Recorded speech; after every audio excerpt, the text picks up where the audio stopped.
Melati kuntum, tumbuh melata, sayang merebah di pohon cemara. Assalamualaikum, mulanya kata, awal bismillah, pembuka bicara. Bismillahirrahmanirrahim. Assalamualaikum warahmatullahi wabarakatuh kepada semua. Saya Natasha Syuhada binti Kamarudin bersama rakan seperjuangan saya akan membentangkan tentang ideologi yang tidak asing lagi dalam diri kita, terutama sekali kaum wanita. Ideologi tersebut adalah feminisme. Baiklah, seringkali kita dengarkan tentang ideologi ini, namun apakah sebenarnya feminisme ini? Mengapakah ia berlaku dan apakah kesannya kepada masyarakat kita? Jadi di sini saya akan terangkan serba sedikit tentang ideologi ini. Baiklah, seperti yang kita dapat lihat di dalam slide, feminisme ini merupakan sebuah ideologi ataupun teori yang melaksanakan tuntutan hak persamaan antara lelaki dan perempuan. Perkataan feminisme ini juga berasal daripada perkataan femina yang bermaksud sifat kewanitaan. Secara amnya, objektif ideologi ini adalah untuk membentuk sebuah gerakan wanita yang khusus untuk menyuarakan pendapat atas kedudukan mereka. Malah, terdapat pelbagai kempen yang diadakan khusus untuk penuntutan hak, antaranya adalah hak reproduktif, hak ke atas keganasan rumah tangga, hak keadilan sosial dan banyak lagi. Kita dapat lihat ketidakadilan terhadap kaum wanita sejak zaman dahulu lagi, di mana perempuan dianggap sebagai barang perhiasan tanpa mengira perasaan mereka, anak-anak perempuan yang dibunuh dan isteri-isteri yang ditindas dan dicela. Sedangkan Allah Subhanahu Wa Taala mengangkat martabat wanita itu setanding dengan kaum lelaki. Berdasarkan firman Allah dari surah An-Nisa ayat ke-19, Allah melarang kaum Adam untuk mewarisi wanita secara paksaan dan bergaullah dengan cara yang baik. Malah dalam kitab Bible bagi penganut agama Kristian, dari Proverbs bab ke-3 ayat ke-15, ia juga menyamai wanita dengan mutiara, malah lebih daripada itu. Dan seperti yang kita tahu, mutiara ini sangat cantik dan indah.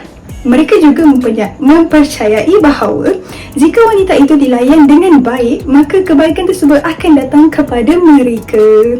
Rakan sekalian, kita dapat lihat bahawasanya ideologi ini amat bagus untuk manusia, malah dikatakan sebagai penyelamat bagi kaum wanita. Namun begitu, setiap perkara akan ada kekurangannya. Ideologi ini juga mempunyai implikasi yang tertentu terhadap masyarakat. Oleh itu, ayo kita bincangkan tentang asal-usul feminisme, faktor pembentukan serta kesannya kepada masyarakat. Saya serahkan kepada Puteri Nur Syafiqah. Seterusnya, saya akan mengupaskan dari mana asal penubuhan gerakan feminisme ini. Gerakan feminisme ini bermula pada abad ke-18 di Eropah dan Amerika Utara. Wanita pada masa itu tidak mempunyai hak yang sama seperti lelaki dalam beberapa bidang, termasuk hak untuk mengundi, hak untuk bekerja, hak untuk mendapatkan pendidikan yang sama dan hak untuk memiliki harta. Seperti yang kita tahu, gerakan feminisme ini adalah berdasarkan keinginan untuk memberikan hak sama rata kepada lelaki dan wanita. Pada awalnya, ia fokus pada hak politik seperti hak untuk memilih dan dipilih. Namun, seiring dengan waktu, gerakan ini berkembang dan menuntut kesetaraan dalam pelbagai aspek kehidupan, termasuk pendidikan, pekerjaan, kesihatan dan hak reproduksi. Para tokoh feminisme memainkan peranan yang sangat penting dalam membawa kesedaran ini kepada masyarakat dari sudut perubahan sosial dan politik. Sebagai contoh, Mary Wollstonecraft merupakan salah satu tokoh awal feminisme pada abad ke-18. Beliau telah menulis buku yang berjudul A Vindication of the Right of Women yang menekankan perlunya pendidikan yang sama bagi perempuan dan lelaki dan juga mengkritik diskriminasi terhadap perempuan dalam pendidikan, politik dan masyarakat. Baik, seterusnya, gerakan feminisme di Malaysia pula telah ada sejak akhir 1970-an dan awal 1980-an. Pada masa itu, kelompok feminis ini telah membahaskan isu-isu seperti kesetaraan jantina, kekerasan terhadap wanita dan perlindungan hak-hak perempuan. Latar belakang munculnya gerakan feminis ini di Malaysia terkait dengan beberapa faktor seperti budaya patriarki yang kuat, diskriminasi jantina dan perkahwinan di bawah umur. Segelintir masyarakat masih lagi menganggap wanita harus sentiasa berada di belakang lelaki dan tidak mempunyai suara sendiri. Kini, dengan kelahiran generasi yang lebih memahami hak mereka sebagai seorang wanita dan manusia, perubahan adalah sangat penting. Beberapa organisasi yang bertujuan melindung dan memperjuangkan hak wanita Malaysia telah ditubuhkan. Antaranya adalah Women's Aid Organisation, di mana ia merupakan pertubuhan pertama di Malaysia yang menawarkan perlindungan, sokongan dan kaunseling kepada wanita dan kanak-kanak yang menjadi mangsa kepada keganasan rumah tangga. Selain itu, Sisters in Islam, mereka menggunakan ajaran Islam dan hak asasi manusia sebagai paksi perjuangan dan memastikan wanita Islam di Malaysia mengetahui hak mereka di dalam negara ini dan juga Islam. Kemudian, organisasi All Women's Action Society yang ditubuhkan pada tahun 1985 selepas menghadiri sesi bengkel bersama Joint Action Group yang memberi penerangan tentang keganasan terhadap wanita. All Women's Action Society berusaha mengubah polisi sosial wanita dan memperkasakan hak wanita di Malaysia. Akhir sekali, bermula 31 tahun yang lalu, Women Centre of Change sudah mula mendidik kanak-kanak daripada menjadi mangsa keganasan seksual dengan cara-cara untuk melindungi diri mereka. Misi Women Centre of Change ini adalah untuk menghentikan keganasan jantina dan memperkasakan kesamaan jantina. Kemudian saya akan menerangkan tentang ciri-ciri dan ideologi dalam feminisme. Sebelum itu, apakah itu ideologi? Ideologi adalah satu prinsip, fahaman, idea ataupun kepercayaan yang digunakan oleh sesuatu kumpulan yang tertentu yang dijadikan sebagai satu budaya. Terdapat 4 ideologi dalam feminisme yang akan saya terangkan. Yang pertama, feminisme liberal, feminisme Marxism, feminisme radikal dan juga feminisme sosialis. Yang pertama, feminisme liberal. Apakah itu feminisme liberal dan bagaimanakah feminisme liberal ini terhasil? Ia muncul pada abad ke-18 di negara barat. Mereka berideologi bahawa semua manusia di muka bumi ini, tidak kira wanita ataupun lelaki, mempunyai sifat yang sama. Oleh itu, mereka bertujuan untuk memperjuangkan nasib wanita yang perlu mendapat keutamaan dan peluang yang sama seperti golongan lelaki. Seperti yang saya sebutkan tadi, mereka berideologi bahawa semua manusia, tidak kira jantina, mempunyai sifat yang sama. Jadi, mereka juga perlu mendapat keutamaan dan peluang yang sama rata.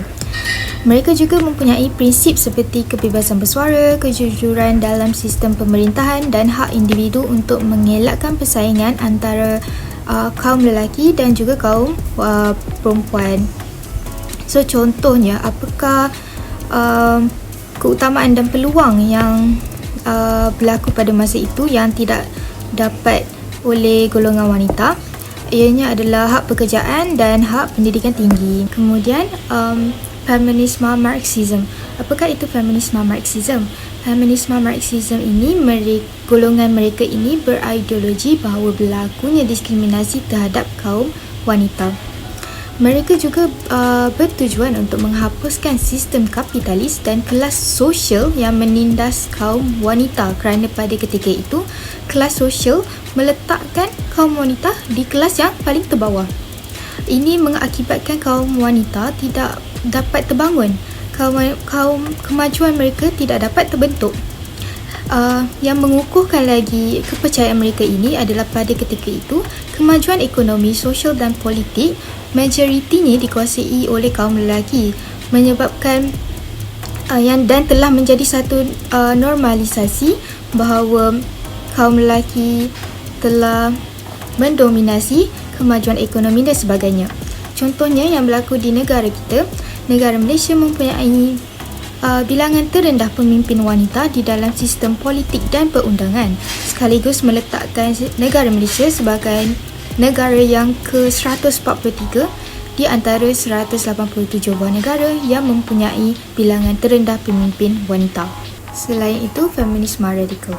Feminisme radikal ini muncul pada tahun 1960 di Amerika Syarikat, yang mereka mempunyai kepercayaan bahawa penindasan terhadap kaum wanita ini wujud kerana seperti yang telah saya sebutkan tadi pada feminisme Marxism, bahawa wujudnya sistem patriarki yang tidak adil. Dengan itu, memandangkan kaum wanita pada ketika itu terletak pada kelas yang terbawah.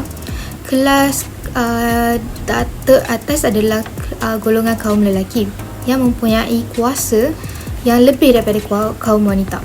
Akibatnya, kaum lelaki menyalahgunakan kuasa mereka dengan melakukan keganasan seksual terhadap kaum wanita. Situasi ini sering berlaku kepada pasangan yang telah berkahwin ataupun keganasan seksual ataupun keganasan rumah tangga. Mereka ini wujudnya untuk bertujuan menggalakkan lagi pengaktifan kaum wanita dalam aktiviti-aktiviti sosial seperti pekerjaan. Mereka bertujuan untuk menggalakkan lagi wanita ini untuk keluar bekerja. Selain daripada itu, mereka bertujuan untuk menghapuskan sistem patriarki pada ketika itu dan membinanya semula. Dengan itu, perlindungan wanita dapat terbentuk dan dapat melindungi wanita daripada segala bentuk kekerasan daripada kaum lelaki. Contohnya, pengujudan hak kebebasan wanita terhadap tubuh mereka sendiri untuk mengawalnya tanpa keizinan kaum lelaki ataupun suami. Terakhir, feminisme sosialis. Feminisme sosialis ini muncul pada tahun 1970. Tetapi mereka mempunyai ideologi yang bertentangan dengan feminisme Marxism dan feminisme radikal. Ini kerana mereka berideologi bahawa penindasan terhadap kaum wanita telah berlaku sejak zaman dahulu lagi sebelum wujudnya lagi sistem kapitalis. Mereka bertujuan untuk menghapuskan budaya kuasa suami terhadap isteri, mendorong satu negara yang adil tidak kira jantina dalam segala sistem kelas, sistem sosial dan ekonomi yang menghapuskan segala diskriminasi terhadap kaum wanita. Contohnya, pemilikan harta dalam perkahwinan. Ini bermaksud feminisme sosialis ini ingin memperkenalkan bahawa wanita juga berhak untuk mendapatkan harta dalam perkahwinan selain daripada kaum lelaki. Seterusnya, saya akan mengupaskan tentang faktor-faktor yang menyumbang kepada terjadinya pembentukan ataupun idea feminisme yang pada pandangan saya sangat berkait rapat dengan ideologi feminisme yang telah disampaikan oleh rakan sekumpulan saya sebentar tadi. Jika dilihat di slide ini, faktor pembentukan feminisme boleh dibahagikan kepada beberapa aspek dan saya telah bahagikan ia kepada 3 aspek utama, iaitu pembentukan feminisme dari aspek sosial, aspek ekonomi dan yang terakhir adalah dari segi politik. Yang pertama ialah faktor dari segi sosial yang menurut apa yang saya dan rakan-rakan saya telah bincang, faktor dari segi sosial ini adalah disebabkan oleh pemikiran individu itu sendiri. Tetapi persoalan yang sebenarnya, bagaimanakah pemikiran sebegini boleh lahir? Sebenarnya setiap individu mempunyai pemikiran yang berlaku disebabkan oleh pengalaman atau kejadian masa lalu yang terjadi dalam hidup mereka. Dalam erti mudah, pemikiran golongan wanita adalah berdasarkan ingatan ataupun mindset dalam fikiran mereka dan ini boleh ditakrirkan sebagai mentaliti trauma. Sebagai contoh, terdapat sebilangan besar golongan wanita yang memilih untuk berfikiran secara feminisme kerana mereka pernah dikasari oleh lelaki. Ini tidak sahaja fokus kepada emosi, malah ia juga boleh mengganggu mental dan fizikal golongan wanita tersebut. Penderaan dalam rumah tangga, dalam hubungan suami isteri, gangguan seksual, ancaman pemakaian wanita dan malah ada juga berlakunya ketidakadilan sesama ahli keluarga sendiri di mana ada stereotip yang membezakan cara wanita berpakaian dan juga cara lelaki berpakaian. Tanpa kita sedari, pandangan cetek dan ancaman lelaki ini yang menyebabkan trauma yang akhirnya akan membawa kepada terjadinya feminisme. Berikutan dengan itu, bagaimana pula faktor pembentukan feminisme terjadi disebabkan oleh aspek politik? Bagaimanakah konteks politik dan feminisme boleh berkait rapat? Untuk menjawab persoalan tersebut, kita boleh mengambil negara Malaysia sebagai contoh yang menunjukkan kebanyakan hal pekerjaan telah menunjukkan keadaan yang berat sebelah. Keadaan berat sebelah inilah yang akan menentukan kedudukan wanita ataupun taraf wanita dalam hal undang-undang negara. Kebanyakan negara, bukan sahaja di negara kita, telah menunjukkan sikap yang tidak memberi peluang kepada golongan wanita untuk melibatkan diri dalam hal yang berkaitan dengan politik, undang-undang, kepimpinan serta pemerintahan negara hanya disebabkan oleh jantina mereka sebagai wanita. Bukan itu sahaja, wanita sering dianggap tidak berkaliber untuk mengetuai apa-apa gerakan. Lebih-lebih lagi apabila gerakan itu melibatkan kepimpinan negara. Selain itu, pasti ramai yang alpa dan tidak menyedari bahawa faktor pembentukan feminisme juga dipengaruhi oleh faktor dari segi ekonomi. Menurut data yang telah dimasukkan di dalam slide pembentangan ini, ia telah menunjukkan gambaran yang sangat ketara bahawa berlakunya eksploitasi golongan lelaki terhadap golongan wanita dalam sektor pekerjaan. Sejak bertahun dulu lama lagi, golongan wanita sudah dibiasakan dengan pandangan yang mengatakan bahawa golongan wanita seharusnya bekerja di dalam rumah dan tidak harus bekerja bagaimana golongan lelaki yang bekerja keras di luar rumah. Jika mereka ingin bekerja di luar rumah sekalipun, mereka hanya wajar diberikan tugas yang kecil, yang rendah dan tugasan yang tidak penting kerana dakwaan bahawa golongan wanita adalah insan yang lemah lembut, pasif dan juga penyayang. Walhal golongan wanita ini juga mempunyai cita-cita dan impian dalam pilihan kerjaya mereka. Jadi, adakah disebabkan oleh perbezaan jantina? Jadi, apakah yang berlaku seterusnya? Sudah pastilah terjadinya pembentukan feminisme yang mengatakan bahawa golongan wanita tidak memerlukan lelaki dalam pilihan kerjaya mereka. Mereka hanya perlu fokus kepada diri mereka dan cita-cita mereka. Itu sahaja daripada saya tentang faktor-faktor pembentukan feminisme. Terima kasih. Dalam era pasca perindustrian dan pasca globalisasi yang serba mencabar akal dan minda ini, feminisme telah memberikan maslahat dan impak yang pelbagai kepada masyarakat. Assalamualaikum dan salam sejahtera. Hari ini saya akan menerangkan beberapa kebaikan dan kesan buruk feminisme yang memberikan impak besar kepada masyarakat, terutamanya dalam bidang pendidikan, sosial dan kepimpinan. Pertama sekali, saya akan membincangkan kesan feminisme dari segi pendidikan. Salah satu masalah feminisme dalam kalangan masyarakat moden kini ialah institusi pelajaran kini semakin dihujani dengan kaum wanita. Seperti yang kita tahu, wanita pada zaman dahulu hidup dalam keadaan tanpa ketidakadilan. Mereka dihalang dari menyertai aktiviti politik, sosial serta ekonomi dan hanya dikerah menjadi suri rumah sepenuh masa. Pada masa itu, kaum wanita berada di bawah kawalan lelaki yang mendominasi hampir kesemua bidang pekerjaan yang menandakan kaum lelaki lebih berkuasa. Kaum wanita ditindas dari menimba ilmu dan belajar kerana ilmu pengetahuan akan menyebabkan mereka mempersoalkan adat dan kepercayaan turun-temurun yang meletakkan mereka di tempat mereka pada masa itu. Dan ianya juga menunjukkan cara mereka untuk mencapai kebebasan dan mungkin juga mampu menggalakkan mereka untuk mengambil alih kepimpinan. Oleh hal yang demikian, penulis dan pengkaji feminisme menekankan kepentingan pendidikan dalam kalangan kehidupan kaum wanita seperti Mary Wollstonecraft yang membuka jalan kepada feminis lain untuk mencari peluang kesamarataan dalam kalangan perempuan maupun lelaki. Justifikasinya, dengan wujudnya feminisme, kaum wanita berjaya untuk mendapatkan kembali hak mereka dalam bidang pendidikan demi mengubah kembali imej negatif terhadap wanita. Dengan meningkatkan tahap pendidikan dan kadar celik huruf dalam kalangan wanita, produktiviti wanita serta kesejahteraan keluarga dan anak-anak dapat ditingkatkan. Seterusnya, implikasi negatif yang semakin menular ialah dari aspek sosial, di mana akidah masyarakat semakin lemah. Hal ini demikian kerana agama Islam sangat menitik beratkan peranan kaum wanita di dalam Islam dan bertujuan untuk kesaksamaan penuh seluruh orang Islam tanpa mengira jantina dalam kehidupan harian dan peribadi. Feminis Islam menyokong hak wanita sehingga kaum wanita kini berfikir bahawa mereka berhak untuk mempunyai hak kebebasan bergaul dengan masyarakat tanpa batasan antara lelaki dan wanita. Hal ini juga dapat disifatkan sebagai salah satu tanda protes terhadap perbezaan jantina antara lelaki dan wanita.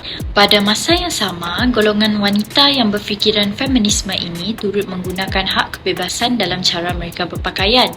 mereka akan mula mempersoalkan tanggapan individu lain yang menyatakan gangguan seksual adalah disebabkan cara mereka dalam pergaulan, percakapan dan pemakaian. Sedangkan di dalam Al-Quran, Allah Subhanahu Wa Taala telah berfirman di dalam surah An-Nur ayat 30 dan 31. Allah Subhanahu Wa Taala telah memerintahkan supaya golongan perempuan untuk sentiasa menjaga kehormatan diri dalam masa yang sama, golongan lelaki juga telah diperintahkan untuk menundukkan pandangan. Di sisi Allah Subhanahu Wa Taala telah menjadikan darjat wanita sangat tinggi di dalam agama Islam dan seharusnya sentiasa dipelihara. Selain itu, impak negatif feminisme yang seterusnya ialah dari segi kepimpinan di mana wanita terlalu berlebih-lebihan dalam menuntut hak bersuara. Mereka telah menyalahgunakan hak bersuara dalam jawatan politik untuk mengubah undang-undang supaya lebih berpihak kepada mereka. Golongan feminisme menggunakan hak bersuara hanya untuk kepentingan diri sendiri yang berasa tercabar atas ketidakadilan terhadap wanita dalam konteks kepimpinan. Sekiranya hal ini berlanjutan, ia akan memberi kesan terhadap individu serta masyarakat lain. Di samping itu, keputusan dan pendapat yang diutarakan oleh wanita hanya akan berpaksikan emosi semata-mata. Sesungguhnya, golongan wanita pada masa kini sangat berbeza dengan pada masa yang lalu. Golongan wanita pada hari ini lebih berani untuk bersuara tanpa rasa gentar dengan stereotip adab dan persepsi golongan lelaki. Tanpa disedari, gerakan feminisme yang dipimpin oleh wanita akan menindas golongan lelaki di mana perkara ini adalah bertentangan dengan hak kesaksamaan jantina yang diperjuangkan oleh golongan mereka ini. Sesungguhnya, hal ini hanya akan mempersulitkan lagi undang-undang dan hak sebenar wanita yang telah ditetapkan dalam Islam. Solusi pertama yang dapat membasmi agenda feminisme ini adalah melalui pelaksanaan majlis-majlis ilmu seperti ceramah atau usrah. Objektif program ini dilaksanakan bagi memberi pendedahan kepada kaum wanita mengenai isu ini kerana pada mata mereka, feminisme adalah salah satu ideologi yang sangat hebat yang mengangkat martabat wanita dan usaha yang berkesan bagi mengekang penindasan terhadap kaum wanita. Sedangkan di sisi agama Islam, ideologi barat ini akan mendatangkan permasalahan atau kemudaratan dari segenap aspek. Program ini perlu lebih tertumpu kepada golongan muda kerana perdebatan mengenai isu ketidaksamaan gender ini sering diperhatikan berlaku atau terjadi dalam kelompok ini, lebih-lebih lagi yang berintelektual dan berkejaya.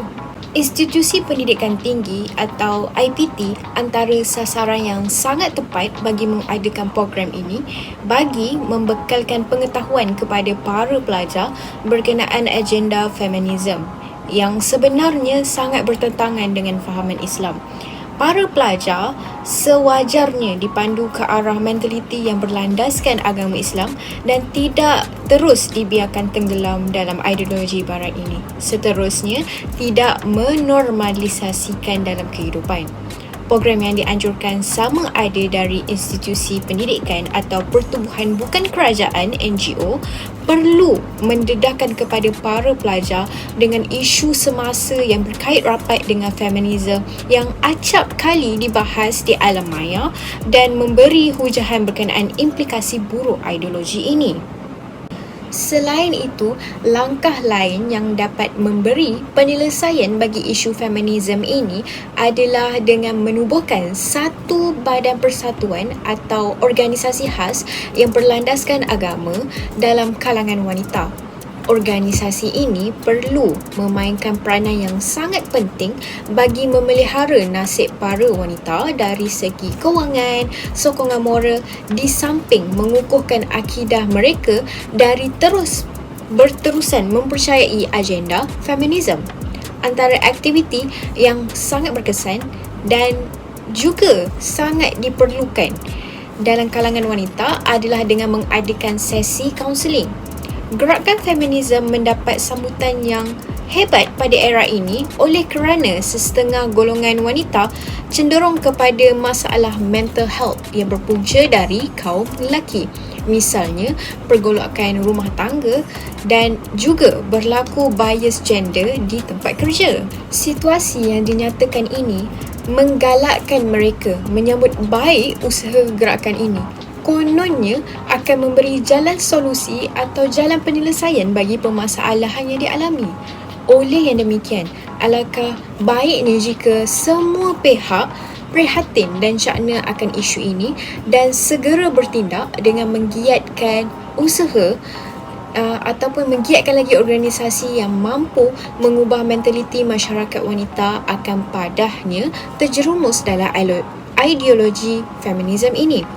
Persatuan yang ditubuhkan seharusnya bergiat aktif secara konsisten dan bukannya sekadar hangat-hangat tahi ayam bagi menghapuskan penularan dakwah ini dari terus berleluasa dalam masyarakat sejagat. Seperti yang kita tahu, gaya hidup dan mentaliti masyarakat kini sering dipengaruhi oleh media sosial. Masyarakat lebih gemar mengikuti trend terkini dan gadget seolah-olah telah pun menjadi rakan karib setiap lapisan masyarakat kerana tidak lekang ianya berada di tangan masing-masing. Oleh itu, pihak berwajib atau pihak berkenaan sepatutnya merebut atau memanfaatkan peluang yang ada ini dengan memperluaskan informasi berkenaan kesan feminisme terhadap akidah dan juga jati diri dalam kalangan komuniti alam maya ataupun juga dikenali sebagai warganet. Perkongsian berkenaan dapat dibuat di beberapa media sosial seperti TikTok, Twitter, Facebook dan Instagram. Objektif lain alternatif ini dilaksanakan adalah bagi mengubah persekitaran alam maya ke arah yang lebih harmoni kerana saban hari topik yang berkait rapat dengan feminisme ini menjadi pendapatan yang tidak berkesudahan. Bagi memberhentikan kemelut isu ini yang melanda para masyarakat kita, pelaksanaan media sosial sebagai platform dakwah adalah langkah ataupun inisiatif yang cemerlang dan berkesan. Perkongsian informasi tersebut boleh dilakukan bukan hanya dalam bentuk teks, mesej, tweet ataupun dalam bentuk poster sahaja. Namun, video berdurasi pendek ataupun panjang juga boleh dijadikan sebagai informasi gaya moden bagi memudahkan lagi perkongsian dilakukan di samping meningkatkan lagi kefahaman warganet terhadap penyampaian berkenaan feminisme. Bagi menarik minat para pengguna media sosial atau meningkatkan lagi social media engagement supaya objektif dakwah tersebut tercapai, video tersebut hendaklah kreatif, penggunaan bahasa yang jelas dan juga mengupas atau mempersembahkan isu-isu semasa yang sinonim dengan kehidupan masyarakat mengenai feminisme. Jadi, masih tidak terlambat untuk mengubah corak pemikiran masyarakat ke arah yang lebih baik bagi menghakis dakwah ini dari minda mereka, selain mengaplikasikan ajaran Islam dalam merungkai permasalahan kaum wanita. Baiklah, secara kesimpulannya, gerakan feminisme ini pada awalnya merupakan sebuah gerakan yang hanya mahu membebaskan wanita daripada belenggu penindasan dan menuntut hak sama rata. Namun begitu, ketika martabat wanita diperjuangkan oleh feminisme, mereka mula ingin menuntut hak kebebasan serta ingin bergerak dengan lebih radikal. Perkara seperti ini mampu menjejaskan akidah seseorang dan mampu melanggar undang-undang syariah. Tuntutan terhadap hak kebebasan tanpa mengira batas serta kesesuaian dengan ciri seorang wanita itu mampu mengakibatkan dominasi terhadap kaum lelaki, malah menjatuhkan maruah wanita tersebut. Setelah dikaji dalam beberapa aspek tentang ideologi ini, kita dapat lihat bahawasanya wanita pada masa kini yang sangat taksub dengan ideologi feminisme amat tersimpan jauh dari sudut agama. Oleh yang demikian, kita haruslah mengambil iktibar dan pedoman terhadap ideologi ini. Setiap perkara akan ada baik dan buruknya. Oleh itu, kita haruslah berwaspada akan segala tindak tanduk kita yang berkemungkinan bercanggah dengan ajaran agama kita. Bak kata pepatah, buang yang keruh, ambil yang jernih. Sekian dari kami, terima kasih.